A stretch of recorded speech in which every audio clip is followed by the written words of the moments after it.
Gusty winds and heavy snow covered Council Bluffs streets Sunday morning. Sioux City was nothing, and we got about 10 miles north of here, and it started snowing. Joe Smith has plans to drive south right into the teeth of the storm. But we're heading towards Kansas City. It's supposed to get worse as we get closer. Back in the metro, some of the drivers we talked to say the city did a good job of keeping the streets safe.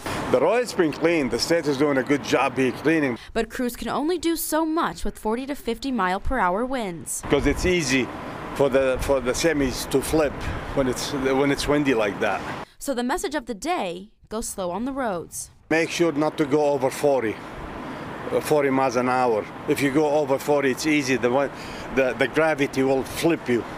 No matter what you do to protect yourself, you have to slow down. Just be careful. I mean, don't speed. Just drive careful and watch ahead of you. In Omaha, Naya Gonzalez, KETV Newswatch 7.